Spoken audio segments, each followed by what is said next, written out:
나처럼 groovy하게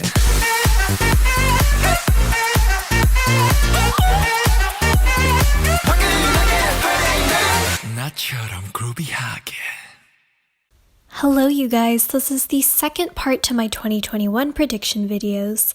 My last video had my prediction specifically for SM groups, so if you're interested in that, I'll include the link down below. This video will be formatted a little bit differently though. Instead of going by groups, I decided to split it into different categories. I'll include timestamps for each in the description box. Anyways, let's get started.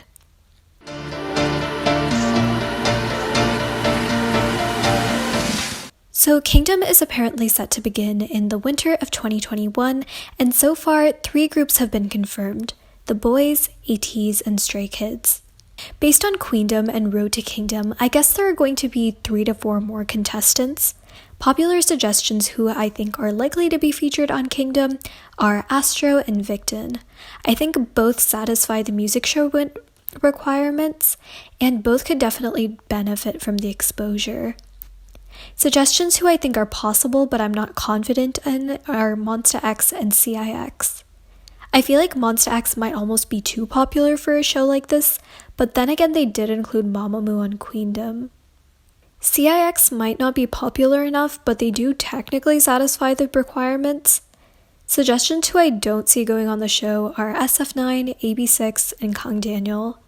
I feel like Kang Daniel is quite frankly too successful to benefit from Kingdom, and it wouldn't make sense for him to compete.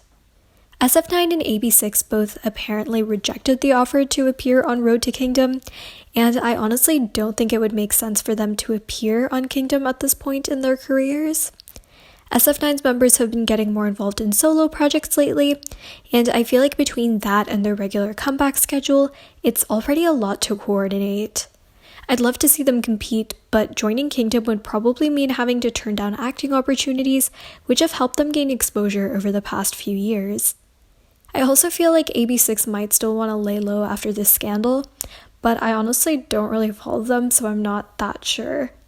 I've also seen people suggesting New East, but I don't think they're going to go on the show after the mnet scandal. I sort of feel like mnet is going to struggle to find enough popular boy groups to participate. That's why I was thinking that if they weren't able to find enough artists to participate, they might do some sort of wildcard entry for an artist that doesn't meet the criteria. I think the probability of this happening is low, since it would kind of defeat the purpose of Road to Kingdom, but if it does happen, I could potentially see Wonho, woodz, a.c.e, or Uptension joining.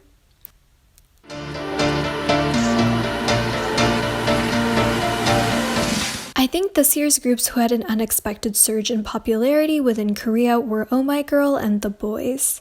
For boy groups, I definitely think Stray Kids and ateez are going to see a spike in domestic popularity after Kingdom. Both groups have solid international fan bases, but don't have that much recognition within Korea, and I think Kingdom will be able to help them with that. For girl groups, I honestly can't think of any underrated groups I see exploding in popularity. Maybe a 2021 debut will become massively popular.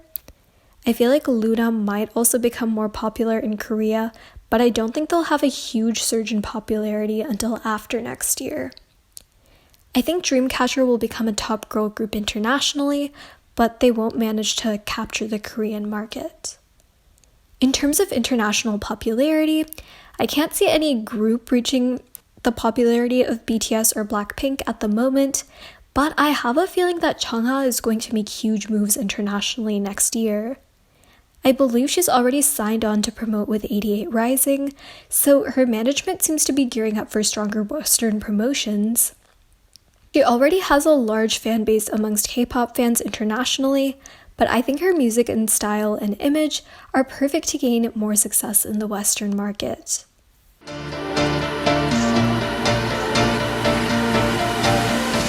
I think from this year's rookie groups, the ones who have the most potential to grow are weeekly, Treasure, Secret Number, enhypen, and stayc. Treasure and enhypen have huge labels backing them, plus they already have plenty of pre-debut exposure, so even their debuts were already successful in terms of sales. I think they'll continue to grow as artists and release some hits next year that define them beyond their labels. but their success will remain largely international. In terms of groups who I feel like have potential for success in Korea, I'd say weeekly and stayc have a good chance. Weeekly's concept feels reminiscent of second-gen groups, and there's more of a void for that style now, so I think they'll be able to differentiate themselves in the market while still being able to cultivate a sense of nostalgia for their music. stayc was formed by a producing duo who have created some of the most iconic girl group songs, so I think they'll be able to consistently deliver good music, plus their album sales seem strongest compared to other rookie girl groups. Secret Number's fanbase will be mostly international. A lot of their current popularity is in part due to the diversity of their lineup.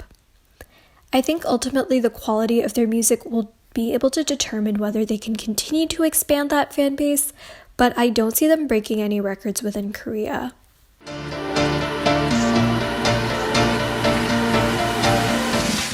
Out of the existing second-gen groups, I think bigbang, apink, and 2PM are going to have comebacks next year. Apink will probably have a really successful comeback for their 10-year anniversary. I think bigbang is going to wait to have a really grand comeback in 2021 as well. They were supposed to make their big return at Coachella this year, so I'm guessing they're going to wait to do that next year. I believe 2PM's members are ending their military service next year, and I think some of the members have hinted at a comeback. I think most second-gen group members are going to focus on their solo careers, though.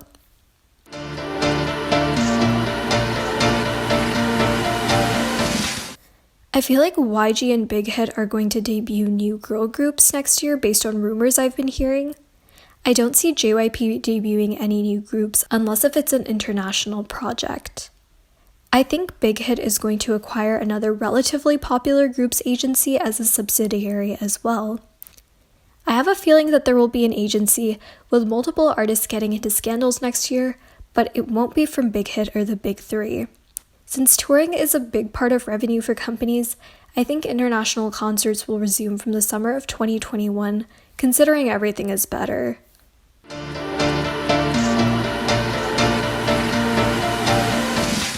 I don't see any big groups disbanding this year with the exception of IZ*ONE, which is kind of obvious. I only see smaller groups disbanding. The second-gen groups who have made it this far seem like they're here to stay. I also, however, think that a second-gen idol will be involved in some sort of major scandal. When I say scandal, I don't mean dating. I also think that 2 or 3 members from mid-tier third-gen groups will end up leaving their groups after controversies. That is all I have for this video. Let me know some of your 2021 K-pop predictions down below. Also, let me know whether you preferred this type of prediction group like this, or whether it's better to do groups individually. Thank you so much for watching.